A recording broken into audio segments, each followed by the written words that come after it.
سمجھ یہ رہی ہوں بینگ اے پاکستانی کہ ہمارا خرچہ وہ کیا ہے، آمدنی اٹھنی، خرچہ روپیہ، اور پھر کھایا پیا گلاس توڑا 12 آنے. یہ والا بھی حساب بالکل ہم پہ سادے اترتی ہے، کیونکہ ہم ایکسپورٹ کی بات کرتے ہیں، انویسٹمنٹ کی بات کرتے ہیں. SIFC ہمارے پاس موجود ہے.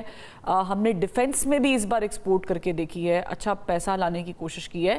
بٹ مجھے یہ سادہ الفاظ میں دیکھنے والوں کو سمجھائیے گا کہ اگر ہم اپنے خرچے کنٹرول نہیں کر پا رہے، جیسے کہ ڈاکٹر شاہ صاحب نے کہا کہ ہماری 8-10 منسٹریز کی ضرورت ہی نہیں ہے سرے سے، which I think the government already knew it.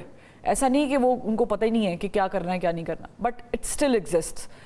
تو مجھے بتائیں کہ ایکسپورٹ کے اوپر اتنا، شہباز شریف صاحب چائنا کے دورے پر تھے، انہوں نے بڑے MOU سائن کیے ہیں علی بابا کمپنی کے ساتھ، علی بابا ایکسپریس کے ساتھ.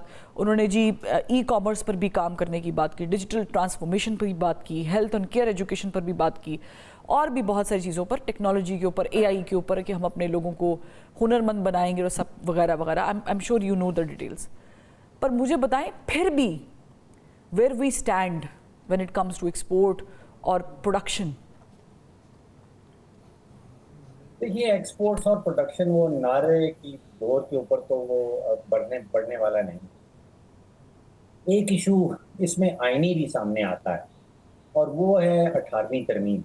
اب 2010 میں جس سال سے وہ 18ویں ترمیم ہم نے پاس کر دی، تو 16 بجٹ میں دیکھ رہا ہوں 2010 سے لے کے 2025 کے درمیان میں وہ 16 بجٹ آئے.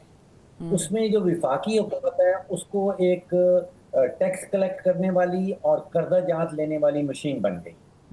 ایک حکومت جو ہے وہ ٹیکس لیتی چلی جا رہی ہے، قرضے لیتی چلی جا رہی ہے، اور پھر وہ سارا کچھ بانٹ دیتی ہے صوبوں کو، اور صوبے جو ہیں وہ خرچہ کرتے چلے جا رہے ہیں. تو جب تک تو ریاستی ڈھانچہ ایسا ہوگا کہ ایک حکومت قرضہ لے گی اور 4 حکومتیں اس قرضے کو خرچی چلی جائیں گی، اور 16 سال سے یہی معاملہ چل رہا ہے، تو اس کو بدلے بغیر تو معاملہ آگے نہیں بڑھتا. اب سوچئے کہ 2010 میں جس سال 18ویں ترمیم پاس کی گئی، اس سال ہمارا قومی قرضہ جو ہے وہ 10 ٹریلین روپیز تھا، یعنی کہ 10,000 ارب سمجھ.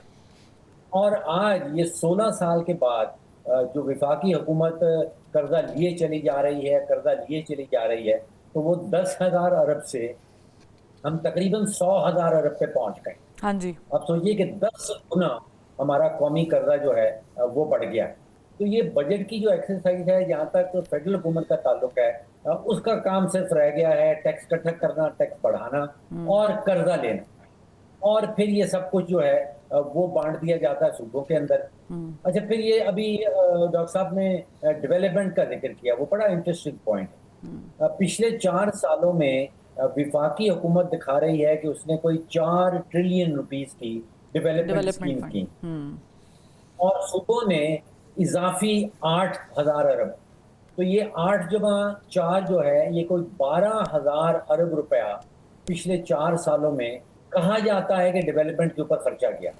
اب یہ اعلان تو کر دیا گیا، بجٹ میں اس کو مختص بھی کر دیا گیا، لیکن ڈیولپمنٹ کہیں نظر نہیں آتی. نہ وہ اسکول کہاں ہیں، وہ اسپتال کہاں ہیں، وہ فارم ٹو مارکیٹ جو روڈز بننی تھی وہ کہاں ہیں، وہ جو انڈسٹریل زون بنتے ہیں وہ کہاں ہیں، اور ان کے نتیجے میں جو مزید اضافی نوکریاں نکلتی ہیں وہ کہاں ہیں.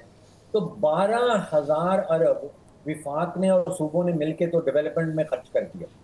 اب آپ سوچئے کہ ان 4 سالوں میں ہر MNA کو 25 کروڑ روپیہ دیا ہوگا، 100 کروڑ روپیہ تو 4 سالوں میں یہ بن جاتا ہے.